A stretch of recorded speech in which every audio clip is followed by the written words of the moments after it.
Assalamualaikum warahmatullahi wabarakatuh. Perkenalkan, nama saya Rahmi Mayunita, kelas M01 NIM 2250801001015. Di sini saya akan menjelaskan mengenai DNA dan RNA untuk memenuhi tugas UTS pengantar bioteknologi. Yang pertama yaitu DNA. DNA atau yang sering disebut dengan deoksiribonukleik asid merupakan asam nukleat yang mengandung materi genetik dan berfungsi untuk mengatur perkembangan biologi seluruh bentuk kehidupan. Lalu, DNA juga menyimpan informasi genetik yang spesifik untuk setiap individu dan spesies tertentu yang akan diwariskan dari satu generasi ke generasi selanjutnya. Yang kedua ada struktur DNA helix ganda. DNA merupakan polimer linear atau polinukleotida, di mana tersusun oleh subunit atau monomer nukleotida. Komponen penyusun nukleotida sendiri yaitu gula pentosa atau yang sering disebut dengan deoksiribosa, basa nitrogen, dan gugus fosfat. Lalu, basa yang ditemukan pada nukleotida adalah basa purin yang terdiri dari adenin dan disingkat dengan A, dan juga ada guanin yang disimbolkan dengan G, dan basa pirimidin yang terdiri dari sitosin atau C dan timin atau T. Lalu nukleotida. Nukleotida sendiri adalah senyawa organik di mana terdiri dari sebuah gugus fosfat. Lalu, nukleotida sendiri berperan sebagai monomer yang menyusun polimer yang berupa asam nukleat, yaitu asam deoksiribonukleat atau DNA dan asam ribonukleat atau RNA. Nukleotida diperoleh dari makanan dan juga disintesis di hati dari nutrien. Lalu ada struktur nukleotida. Terdapat 4 nukleotida yang membentuk 2 pasangan basa, yaitu timin dengan adenin yang dihubungkan dengan 2 ikatan hidrogen, sedangkan guanin dan sitosin yang dihubungkan dengan 3 ikatan hidrogen. Nah, satu mononukleotida ini terhubung dengan nukleotida lainnya di bagian gugus, gula, dan fosfatnya masing-masing. Setelah itu membentuk 2 tulang punggung, yaitu struktur untai ganda dari asam nukleat yang ditunjukkan bagian pojok kiri. Selanjutnya ada komponen penyusun nukleotida. Yang pertama, gula pentosa atau deoksiribosa pada DNA atau ribosa pada RNA. Yang kedua ada basa nitrogen. Yang ketiga ada gugus fosfat. Adapun jenis nukleobasa pada DNA yaitu adenin, guanin, sitosin, dan timin. Next, nukleosida. Nukleosida adalah sebutan dari nukleotida tanpa gugus fosfat, di mana tersusun oleh gula ribosa atau yang sering disebut deoksiribosa dan basa nitrogen. Yang kedua, yaitu nukleosida juga merupakan kerangka dasar bagi terbentuknya AMP, ADP, dan ATP, di mana proses pembentukan ketiga senyawa tersebut berada di mitokondria sebagai bahan dari respirasi. Lalu ada struktur nukleosida. Nukleosida sendiri terdiri dari beberapa komponen yaitu gula dan basa, sedangkan pada nukleotida terdiri dari basa, gula, dan fosfat. Selanjutnya ada komponen penyusun nukleosida. Nah, nukleosida merupakan sebutan untuk bagian dari nukleotida tanpa gugus fosfat. Maka dari itu, nukleotida tersusun hanya dari gula ribosa dan juga basa nitrogen, tidak seperti nukleotida yang tersusun atas basa nitrogen, gula ribosa, dan juga gugus fosfat. Yang selanjutnya ada ikatan fosfodiester. Nah, nukleotida dalam DNA dihubungkan satu dengan yang lain oleh suatu ikatan. Ikatan ini disebut dengan ikatan fosfodiester. Ikatan fosfodiester merupakan ikatan yang terjadi di antara karbon katida dari satu nukleotida yang terdiri dari sebuah gula pentosa yang disebut deoksiribosa, satu buah fosfat, dan satu buah basa nitrogen. Terlihat jelas di gambar, yaitu terdapat ikatan 3,5-fosfodiester. Lalu ada basa nitrogen penyusun DNA. Untai ganda DNA terhubung melalui ikatan hidrogen yang terbentuk di antara pasangan basa nitrogen. Nah, ikatan hidrogen tersebut terbentuk antara dua basa nitrogen, di mana pada gambar terlihat jelas bahwa adenin dan timin diikat oleh dua ikatan hidrogen, sedangkan guanin dan sitosin diikat oleh ikatan hidrogen sebanyak 3 buah.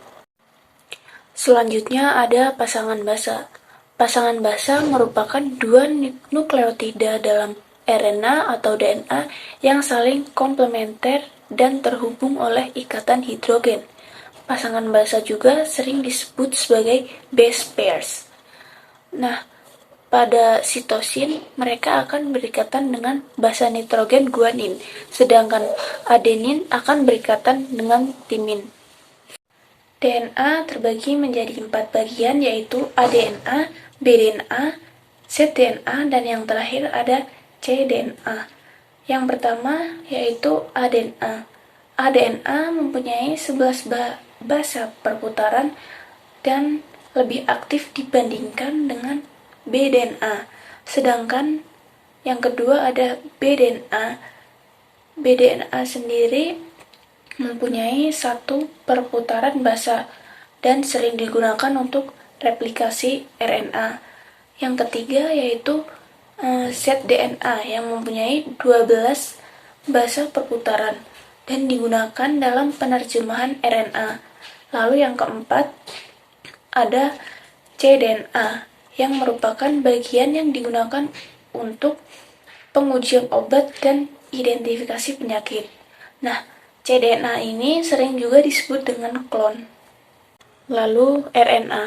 RNA atau yang sering disebut sebagai ribonucleic acid adalah makromolekul yang berfungsi sebagai penyimpan dan penyalur informasi genetik. Lalu RNA berfungsi sebagai makromolekul polinukleotida yang berupa rantai tunggal dan tidak berpilin. Maksud dari rantai tunggal yaitu rantainya tidak ganda. Lalu, RNA juga merupakan hasil dari transkripsi dari suatu fragmen DNA, sehingga RNA sebagai polimer yang jauh lebih pendek apabila dibandingkan dengan DNA.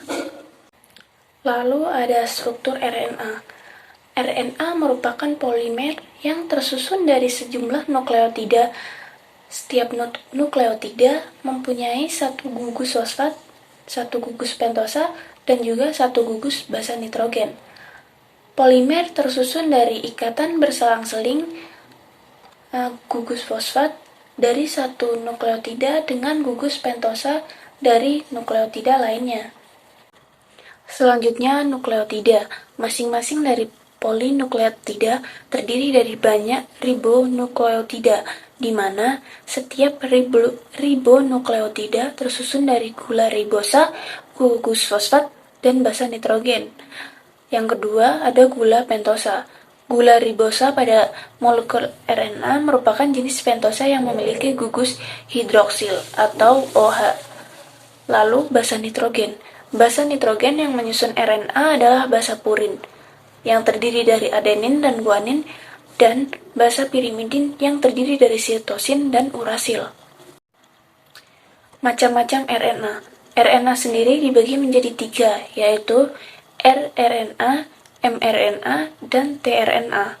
Yang pertama yaitu rRNA atau ribosom RNA. Mereka itu memiliki struktur yang panjang dan stabil, dan fungsinya yaitu menyusun ribosom. Selanjutnya ada mRNA atau messenger RNA. Fungsinya yaitu membawa pesan yang berupa kode genetik dari DNA ke ribosom. Lalu memiliki struktur yang pendek dan tidak stabil sesuai dengan kode genetik DNA yang dibawa. Yang ketiga yaitu tRNA atau yang sering disebut sebagai transfer RNA.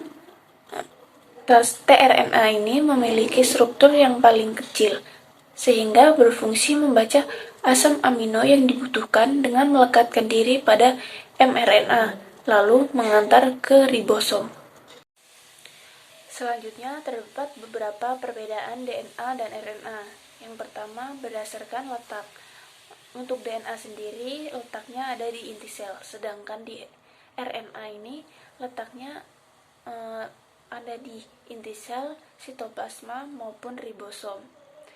Lalu yang kedua ada bentuk.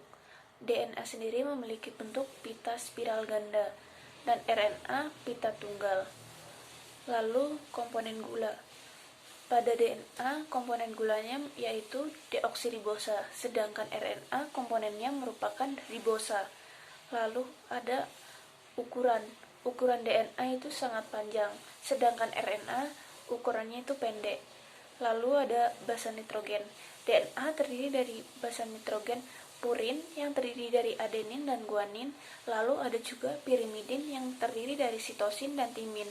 Sedangkan RNA memiliki basa purin yang terdiri dari adenin dan guanin dan juga basa pirimidin yang terdiri dari sitosin dan urasil. Lalu yang keenam ada kadar. Untuk DNA tidak dipengaruhi oleh kecepatan sintesis protein. Lalu RNA berubah-ubah menurut kecepatan sintesis protein. Nah, pada DNA sendiri kadarnya itu tetap. Lalu yang ketujuh ada fungsi. Fungsi DNA yaitu mengendalikan faktor keturunan dan sintesis protein, sedangkan RNA hanya untuk sintesis protein. Lalu ada dogma sentral. Dogma sentral ini menjelaskan mengenai proses perubahan gen dari DNA menjadi RNA dan RNA menjadi protein. Dogma sentral ini menjelaskan bagaimana proses pembacaan materi genetik menjadi protein yang berperan di setiap tahap metabolisme di dalam tubuh suatu organisme. Selanjutnya ada replikasi. Replikasi sendiri merupakan kemampuan DNA untuk melakukan penggandaan diri. Nah, untuk prosesnya yang pertama yaitu helikase memisahkan ikatan ganda DNA. Lalu protein pengikat rantai tunggal menstabilkan rantai tunggal. Yang ketiga, leading strand dibentuk berkelanjutan oleh DNA polimerase. Yang keempat, lagging strand dibentuk sepotong-sepotong. Nah, primase sendiri membentuk RNA primer yang akan diperpanjang DNA polimerase untuk membentuk fragmen Okazaki. Yang selanjutnya yaitu RNA primer diganti menjadi DNA dan ligase yang menyambungkan fragmen Okazaki hingga menjadi rantai yang utuh. Arah replikasi sendiri yaitu ke kiri. Lalu ada transkripsi. Transkripsi sendiri merupakan proses pencetakan RNA oleh DNA. RNA terbentuk dibedakan menjadi 3 yaitu tRNA, mRNA, dan rRNA. Lalu transkripsi terdiri dari 3 tahap yaitu inisiasi atau permulaan, elongasi atau pemanjangan, dan terminasi atau pengakhiran. Adapun urutan proses transkripsi yaitu yang pertama, ikatan heliks DNA akan dibuka oleh enzim RNA polimerase dan terbentuk salinan informasi genetik dari DNA. Tempat untuk menempelnya RNA polimerase pada DNA disebut sebagai promoter. Promoter berfungsi untuk menunjukkan tempat dimulainya transkripsi dan menentukan DNA cetakan dari 2 rantai yang ada. Nah, proses ini disebut sebagai inisiasi. Lalu yang kedua yaitu 2 rantai DNA yang terdiri dari rantai cetakan atau sense dan komplement atau antisense mulai terpisah untuk promoter menempel di bagian rantai cetakan. Lalu yang ketiga yaitu RNA mulai dibentuk oleh RNA polimerase dari titik awal promoter dan bergerak terus di sepanjang rantai cetakan DNA. Akibatnya heliks DNA terbuka secara berurutan sepanjang 10-20 basa nitrogen. Nah, nukleotida ini dirangkai dari arah 5 ke 3. Proses ini disebut sebagai elongasi atau pemanjangan. Lalu yaitu basa nitrogen yang dibentuk pada RNA tadi merupakan komplemen basa nitrogen pada rantai DNA sense, yaitu basa T yang pertama yaitu basa T pada DNA untuk cetakan A pada RNA, basa C pada DNA untuk cetakan G pada RNA, basa A pada DNA untuk cetakan U pada RNA, dan yang terakhir basa G pada DNA untuk cetakan C pada RNA. Proses selanjutnya, setelah RNA polimerase mentranskripsi DNA terminator, proses transkripsi akan berhenti. Nah, proses ini disebut sebagai terminasi atau pengakhiran. Kemudian RNA akan lepas dari RNA polimerase yang mengakibatkan DNA helix tertutup kembali. Yang terakhir, mRNA yang dihasilkan dari tahap transkripsi akan keluar menuju inti sel ke ribosom. Lalu selanjutnya yaitu translasi. Translasi adalah penerjemahan kode genetik RNA menjadi urutan asam amino. Pada tahapan ini akan disintesis polipeptida menggunakan kode genetik dari mRNA di dalam ribosom oleh tRNA dengan bantuan enzim sintetase tRNA amino asil. Nah, translasi juga terdiri dari 3 proses seperti transkripsi, yaitu inisiasi, elongasi translasi, dan terminasi translasi. Adapun urutan dari proses translasi yaitu yang pertama, molekul mRNA berikatan dengan subunit kecil ribosom di ujung 5. Yang kedua, translasi diawali dari kodon start yaitu AUG yang ada pada mRNA. Lalu, tRNA sebagai inisiator yang memuat antikodon OAC yang akan membawa asam amino metionin. Asam amino tersebut akan melekat pada kodon AUG. Nah, metionin sendiri merupakan asam amino awal dalam sintesis protein. Yang ketiga, asam amino lain akan ditambahkan oleh enzim tRNA amino asil hingga dihasilkan rantai polipeptida lengkap. Yang keempat, translasi semacam itu akan terus berlangsung sampai muncul kodon stop, yaitu yang terdiri dari UAA, UAG, maupun OAG, dan UGA. Jika muncul salah satu kodon tersebut, proses translasi akan berhenti atau stop. Yang terakhir yaitu polipeptida yang terbentuk akan lepas dari ribosom. Sekian video dari saya. Mohon maaf apabila ada salah kata. Wassalamualaikum warahmatullahi wabarakatuh.